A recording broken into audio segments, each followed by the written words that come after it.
ആരാ മനസ്സിലായില്ലല്ലോ. ഇല്ല,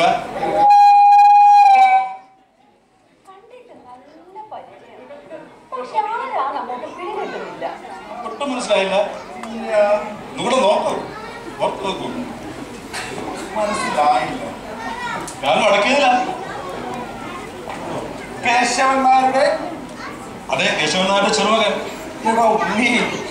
നീ അങ്ങ് വളർന്നു വലുതായല്ലോടാ. സരസ്വതിയുടെ മകനാണല്ലേ?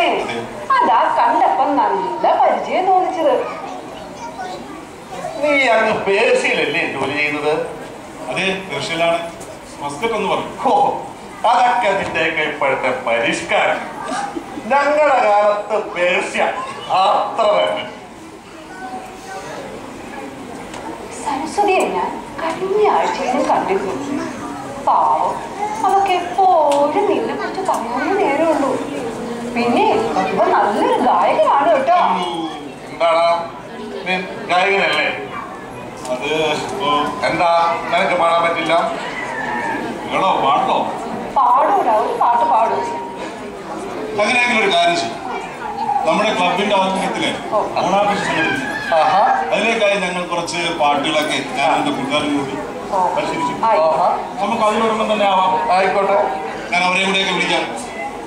ആയിക്കോട്ടെ. നല്ലൊരു ഓണപ്പാട്ട് ഉണ്ടായി. സുരേഷ്, അങ്ങനെ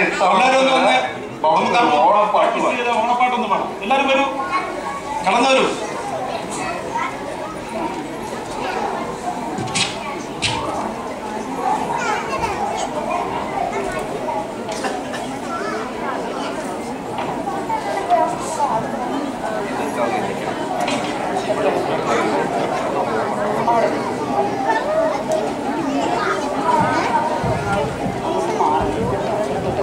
ഫ്രണ്ട് കവർ ചെയ്യും.